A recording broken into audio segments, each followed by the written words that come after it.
Welcome to mission agri friends. आज हम discuss करेंगे पिछली क्लास में हमने जो टेस्ट लिया था तो बहुत सारे स्टूडेंट ने आंसर किया, बहुत सारे नहीं भी किए।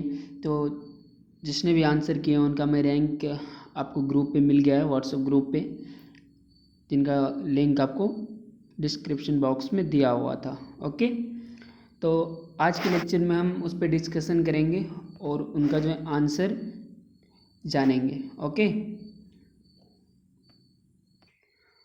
चलिए फिर बात करते हैं। हम प्रश्नों की संख्या हमारे पास 15 था। ओके, 15 था, और जिसमें कि हर एक करेक्ट पे 4 मार्क्स थे और नेगेटिव मार्किंग था, और गिल्ड पे आपको -1 था। ओके, तो ये आपका नेगेटिव मार्किंग भी था। ओके, और जिस प्रकार जिसने फर्स्ट का, मैं नाम मेंशन नहीं कर रहा हूँ, लेकिन उनको मिल गया। ओके, और अब से मिलेगा आपको, जिसे मैं आपका टेस्ट लूँगा और आप कमेंट सेक्शन में आंसर करोगे, और उनका रिजल्ट वही देख पाएंगे जो टेस्ट में अटेंड किए हैं, और कोई भी नहीं देख पाएंगे। ओके, मैं ऐसा कुछ क्राइटेरिया करूँगा और आपको व्हाट्सएप पे सेंड करूँगा। ओके, तो चलिए अब डिस्कशन स्टार्ट करते हैं, और कोई भी प्रॉब्लम हो तो आप कमेंट सेक्शन में आंसर करो। ओके, तो चलिए स्टार्ट करते हैं फर्स्ट क्वेश्चन पे। फर्स्ट क्वेश्चन है, उड़द का जो है उद्भव स्थल कहाँ है। जैसा कि आपको हमने उड़द दाल पढ़ाते वक्त बताया था कि इनका जो है उद्भव स्थल कहाँ है, तो इनका आंसर आपको होगा इंडिया। ओके, भारत है। तो फर्स्ट का बी, तो आप लोग मैच कर ले, आप लोग क्या डाले थे। ओके, तो फर्स्ट का बी होगा। चलिए नेक्स्ट क्वेश्चन पे चलते हैं। सबसे पहले पकने वाली अरहर की कौन सी किस्म है। तो हमने जब अरहर दाल आपको पढ़ाया था तो हमने इस पर डिस्कस किया था कि सबसे पहले जो पकने वाली किस्म है उनका है UPAS 120 है। ओके, इनका आंसर आपको होगा UPAS 120। ये एग्ज़ाम में पूछे गए हैं, BCC में और ICR में, और 12th में भी इनसे 3 क्वेश्चन फिक्स है, पूछे ही जाएंगे। और बहुत सारे स्टूडेंट का कहना है कि मैं टेस्ट ज़्यादा लूँ, ऑब्जेक्टिव ज़्यादा करवाऊँ। तो जैसा कि हम आपको बता दूँ कि अब हर एक वीकली टेस्ट हर एक वीक होगा। ओके, और आपको इस प्रकार आपको आंसर करना है जैसे आपने इस लेक्चर में किया है, ठीक है, इस टेस्ट में दिए हो, और आपको रिजल्ट भी आपको 1 दिन बाद आपको मिल जाएंगे। ओके, या फिर सुबह जैसे मैं लेता हूँ तो शाम में आपको मिल जाएंगे। ओके, और मैं चाहूँगा कि अभी तो मैं टोटल लिस्ट आज दिया, लेकिन मैं नेक्स्ट से जो है मार्कशीट में 1 जो टॉप 10 करेंगे उनका दूंगा। ओके, तो चलिए आगे बढ़ते हैं। ये क्वेश्चन VVI है, इनको आप नोट डाउन कर ही लो। ओके, हरित क्रांति शब्द किसने दिया। हरित क्रांति शब्द, तो ऑप्शन ए है आपका VP पाल ने, ऑप्शन बी है, देखिए इनका आंसर होगा MS स्वामीनाथन ने। ओके, बहुत ही इंपॉर्टेंट है, ये पूछेगा, ये 100% लिख लो आप। मैं भी बोल रहा हूँ, आप इनको नोट कर लो, ये आपका VVI है, पूछेगा ये, ठीक।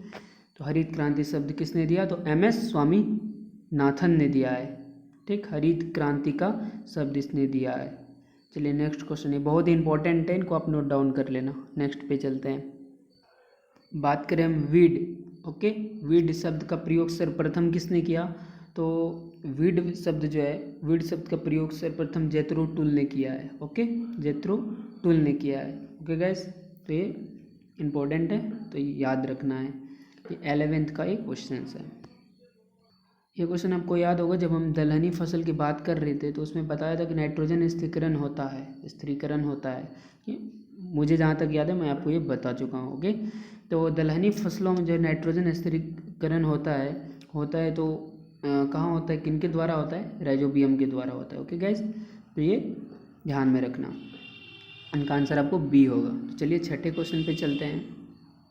तो धान में पानी के लिए क्रांतिक अवस्था है, क्रांतिक अवस्था कौन सा है, बूटिंग स्टेज है। ओके, जब बूटिंग अवस्था होती है तब इसमें जो है पानी के लिए एक क्रांतिक अवस्था होती है। पानी में जो है, धान में हम पानी के लिए क्रांतिक अवस्था क्या होती है, बूटिंग अवस्था होती है। ओके, बूटिंग स्टेज बोलते हैं हमको। चलिए 7th क्वेश्चन पे चलते हैं। बात करें हम हाइब्रिड धान, संकर धान की खेती का सर्वाधिक प्रचलन है।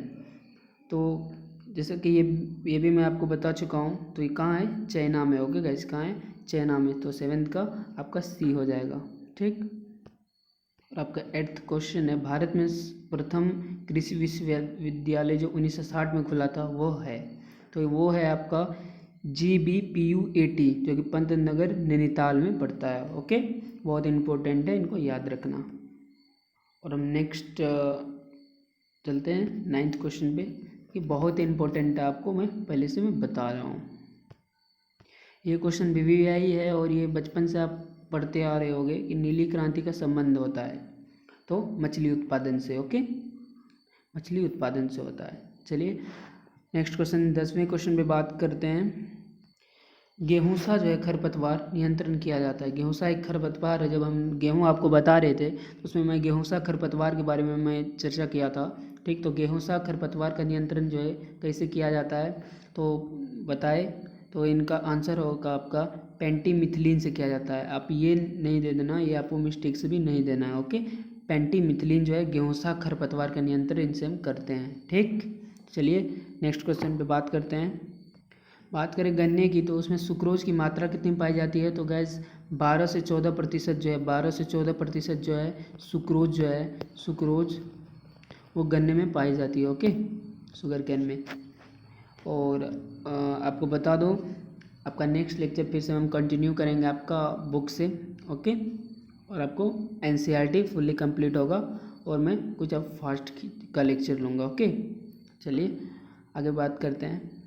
ये क्वेश्चन आप बचपन से पढ़ते आ रहे हो। ओके, आलू का जो है वो बॉटनिकल नाम क्या होता है, वनस्पतिक नाम क्या होता है, ये हमको पता है। आप लोग बोल दोगे तो बताना नहीं पड़ेगा, लो बता देते हैं। सोलेनम ट्यूबरोसम होता है। ओके, ये आपका आंसर होगा। ठीक, इनको आप ध्यान में रखना, ये तो पूछेगा ही 12th में, तो लिख लो आप 100%। ओके, ये पूछेगा ही। ओके, चलिए आगे बात करते हैं। 11th का फर्स्ट चैप्टर का जो है introduction about agriculture first chapter. Okay, तो उसमें जो है कृषि का इतिहास। ओके, बोल भी रहा हूँ, कृषि का इतिहास जो कि हमारा 11th का फर्स्ट चैप्टर है।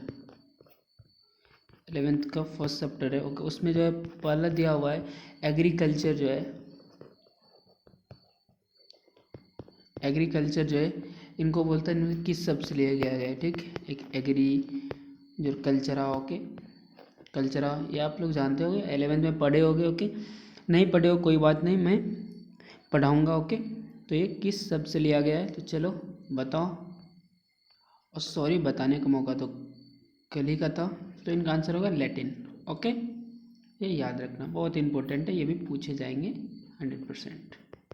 3 क्वेश्चन तो इसमें पूछे ही जाएंगे। ठीक, चलिए 14th क्वेश्चन पे बात करते हैं हम, जो कि आपको याद होगा जब हम धान की फसल पढ़ा रहे थे, धान की फसल जब हम पैडी पढ़ा रहे थे, अब PDF आपको सेंड किया गया है, आप देखोगे। ओके, जब हम धान की फसल पढ़ा रहे थे तो हम आपको बताए थे कि धान से जो है कौन सी गैस निकलती है। ओके, कौन सी गैस निकलती है, तो बिहार एग्रीकल्चर मैं बता रहा हूँ आपको कि आपको जब हम धान की बता रहे थे, धान के बारे में हम बात कर रहे थे, तो आपको बताए थे कि धान के खेत से जो है मीथेन गैस रिलीज होती होगी। मीथेन गैस याद रखना, मीथेन गैस रिलीज होती है। ओके, चलिए अब लास्ट क्वेश्चन पे चलते हैं। ओके, लेक्चर्स के दौरान जो है ये क्वेश्चंस पूछे गए हैं, आपको याद होगा तो बहुत अच्छी वाली बात है।